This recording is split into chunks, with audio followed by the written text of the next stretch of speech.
Good evening. This afternoon we're going to talk to you about blogging. We're going to go into a little bit of detail about basically what blogging is. We're going to discuss with you some of the advantages and disadvantages of using blogs and when it comes down to education. I'm going to offer some examples of blogging. I'm going to also discuss with someone who or talk to someone who may or may not have had experience in blogging. We're just going to go into detail as blogging as it refers to possibly the marketplace, possibly the workforce. We're going to discuss all of that in detail for you on this evening. We're going to ask you or answer questions that you may have had concerning blogs. Some of us may not have even realized that we were using blogs when we were. Some of us may have been just sideswiped when a teacher came to us and let you know that, okay, this semester we're going to utilize blogging in this classroom. And when your teacher said that, sometimes, or some of us may have experienced some form of panic, like, oh my God, what is blogging? How am I going to blog? I'm not a blogger. Different questions like that. So this evening, just briefly, we're going to discuss or answer those questions for you. We're going to explain to you some of the advantages of using blogging. We're going to explain to you some of the things that you may be able to do when utilizing blogging as both an educator, as a student, as an employer. Now, some of you may ask, what is blogging? Well, in the education realm, blogging is a somewhat of a new tool. There have been several online softwares that have been used in education. There have been different programs, different sites and things that have been utilized. Blogging is just fairly new. I'm not saying new as in it started last week, but it's been there. It's just being more developed. Different ways or different concepts of blogging have been or being created, okay? Now, when it refers to or when it comes down to education, what is blogging? Well, basically, blogging is the traditional, is the development of traditional learning logs for both students and teachers. It's a way to, in some areas, complement the classroom setting.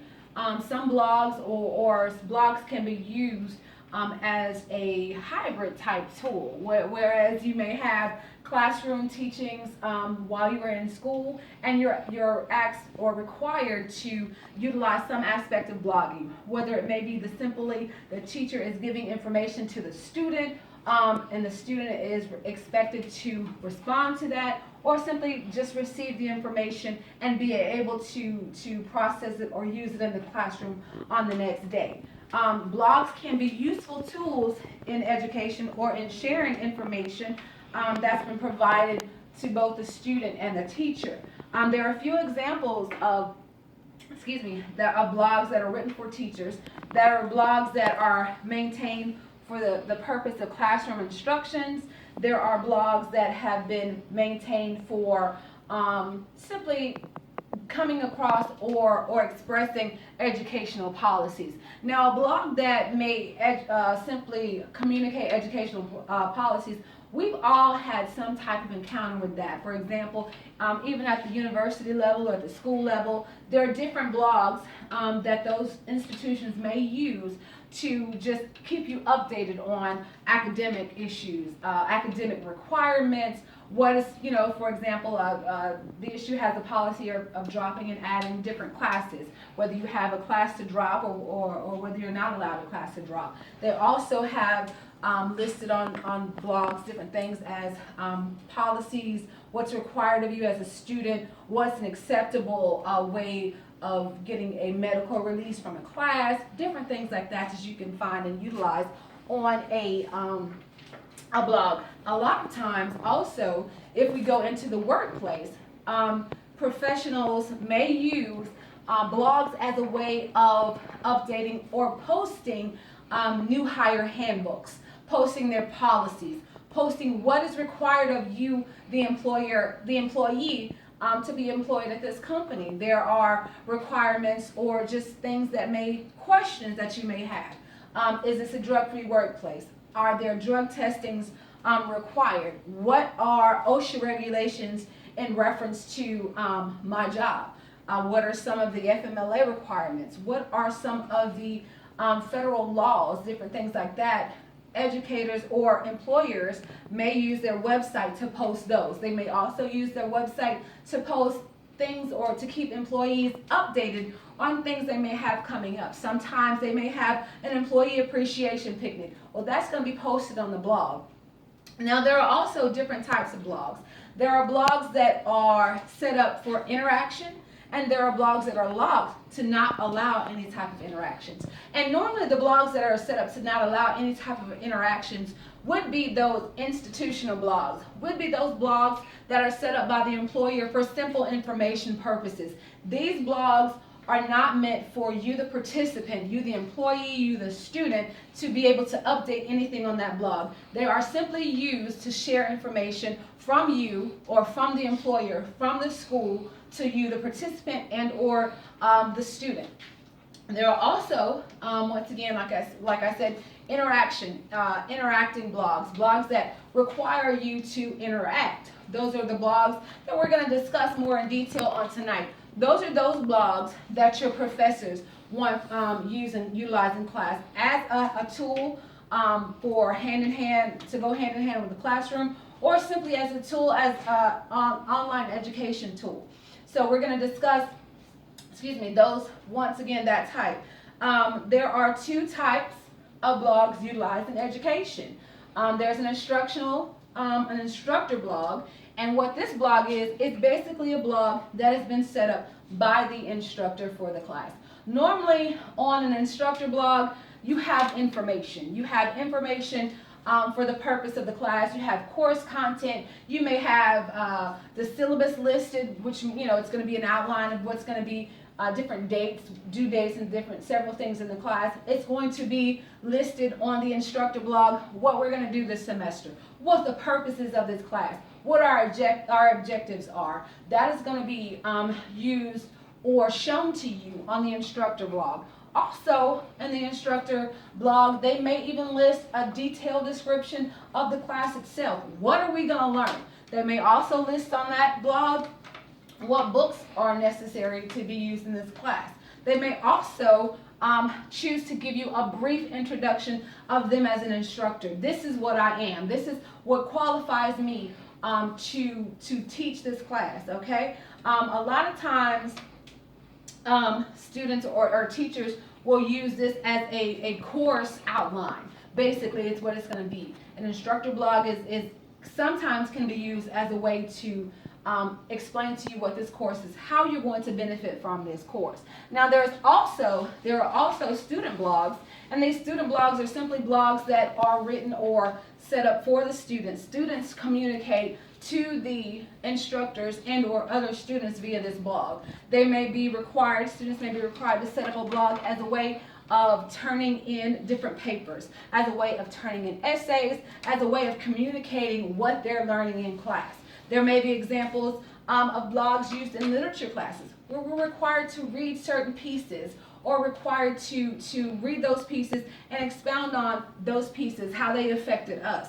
What did we get from those pieces? And also on those blogs, if it is an interactive blog, it's going to allow other students to piggyback on what you said, give you compliments, give you comments, give you constructive criticisms as to what the benefits were in your piece. I understand your view on this, but maybe if you took it or if you looked at it from this perspective, you would be able to utilize a different aspect of it.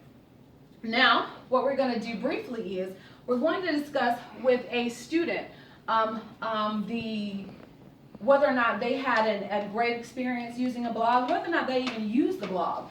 And right now we're going to talk to Taylor. How are you, Taylor? Good. Good. Thank you for coming or taking your time out for us this evening. Now, have you ever had any type of experience utilizing a blog in education? Yes, I have. Okay, can you explain to me or describe to me briefly what your interaction was with blogs? I had a class a couple years ago. It was a physical science class. Mm-hmm. She used to post videos online Mm-hmm. for us to watch when we got home. Mm-hmm. We'd have to take notes and make comments about the video and what we, learned or got out of that video. Okay. Well, were you ever required to answer questions from her? Were you ever required to comment on comments made or discussions made from other students?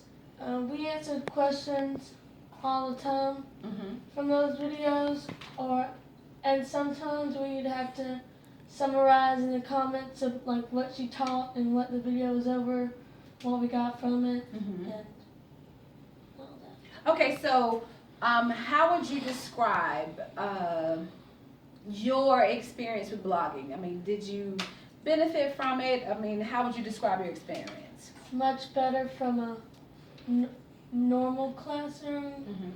It's better to be able to learn, but also be able to go home Mm-hmm. and look back on that video and look back in the notes Mm-hmm. and just refresh, or if I forgot something, Mm-hmm. I could just look at the video and just never have to just read in a textbook or something. Mm-hmm. So are you saying that there were times that you actually had to go back and refresh yourself on some information that she taught earlier in the day that you kind of forgot? All the time. Okay. Okay. So would you say you had a good experience with the blog? The Yeah. classroom blog, rather. I'm sorry. Yes, I'd totally recommend it for any other class if I could, Mm-hmm. like choose Mm-hmm. how the classroom was set up. Mhm. I'd choose that. Okay. So would you say that did this help you in being able to express yourself more freely? Were you more comfortable even asking her questions on the blog than you were in the classroom? Yes, because nobody likes to ask questions in the classroom. Okay. So it actually helped. It benefited you. You were able to become more verbal, more vocal, utilizing the blog. Yes. Okay. So as a perhaps maybe a future educator, I'm not quite sure, but even in your college courses, would you say this experience would help you in being able to even take an online class later? Yes, I'd like this setup more than the regular setup. Okay. Okay. Well, I really like to just take the time out to thank you for taking your time out with us and explain to us your experience with blogging and online learning. Just briefly, like we discussed earlier, online blogging has some advantages.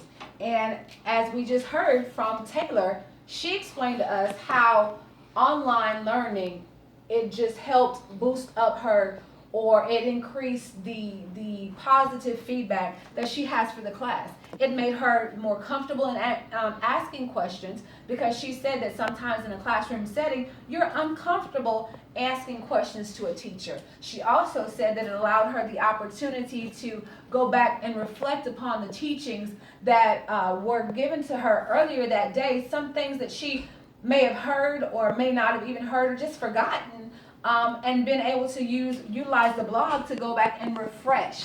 She also said that it was a way of just being able to study more or have the information right there on hand and not having to read it out of a hard copy textbook. It made the whole opportunity or the whole education experience for her in that particular class an extremely positive one.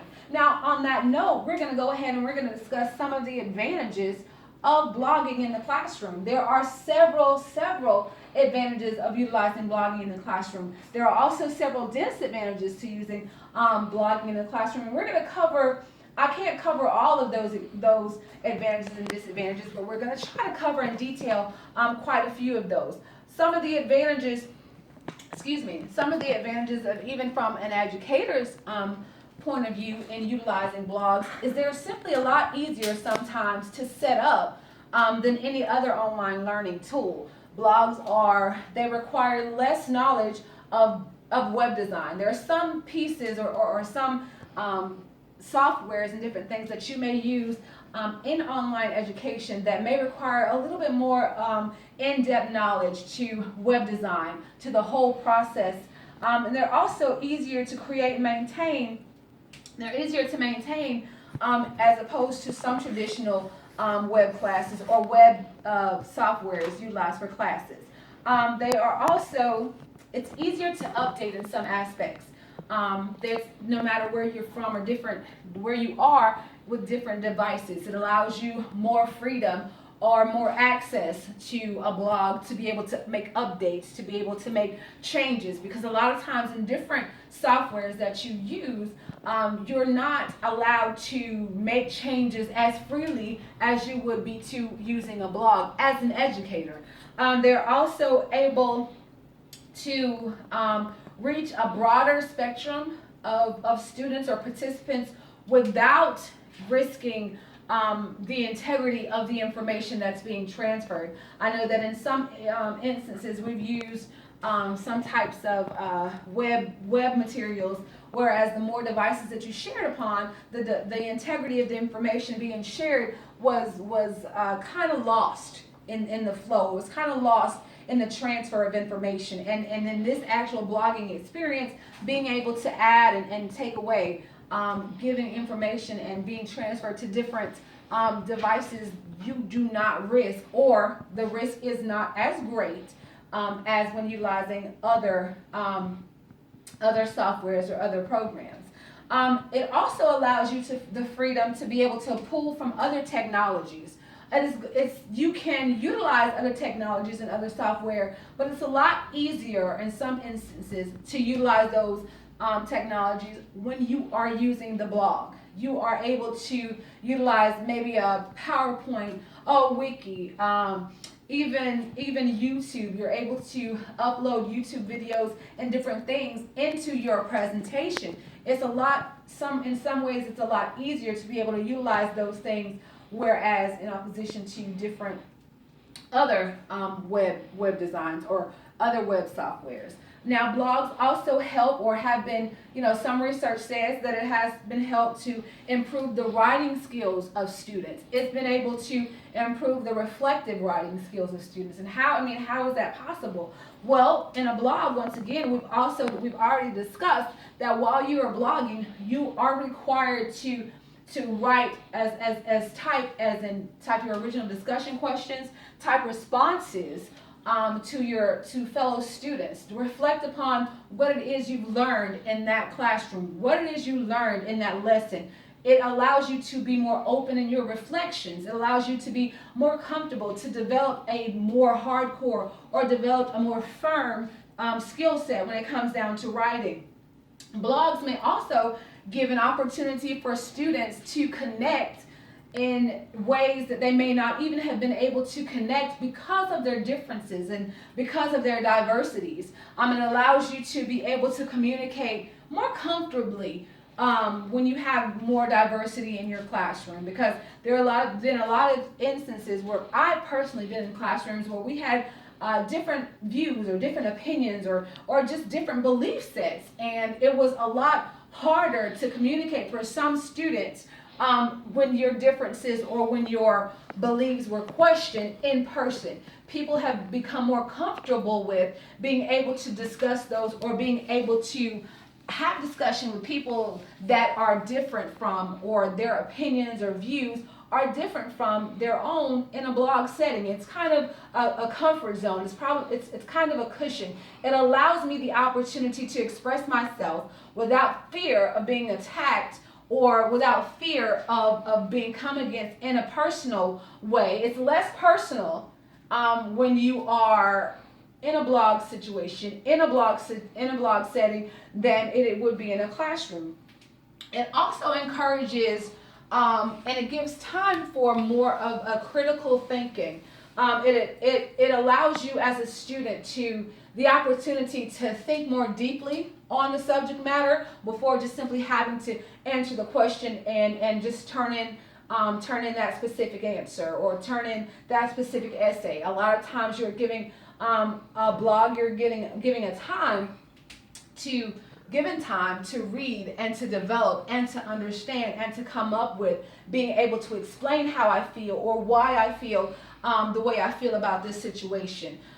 It also encourages you to respect the differences of other students. It gives you the opportunity to respect those differences without, once again, without the opportunity or without the fear of someone being attacked because I am different, because I do have a different opinion. Now, you also have the opportunity to respond and to reply to different comments that are being made. So that, I mean, even when people offer suggestions, those things can be questioned. You can ask them, you know, as far as to develop or go into more detail to develop you as a person or as a writer. It also offers a type of support system or support unit that you may not even have in a classroom setting because you may not feel comfortable enough to reach out for that support. In online learning, in blogging situations, you have a classroom of supporters. You have a classroom of cheerleaders who are able to read what it is that you post and say, okay, Sharanda, if you post from this perspective, maybe it would help develop your idea a little bit better. Or if you came from it in this way, or you did a great job in developing your points. Now, there are also a few disadvantages of using blogs. There are some of the disadvantages. Different people may still have issues with being able to have access to a computer. They may have issues with being computer savvy. They may have issues with just being comfortable with the online discussion board. Now, we've discussed pros and we've discussed cons, advantages, disadvantages. We've also talked to a student who had an awesome time or an awesome experience with blogging. Now, what I'm going to do right now briefly is give you a few examples of blogs that have actually been used or utilized in the classroom setting. This particular blog is a blog that has been used in a 7th grade pre-algebra class.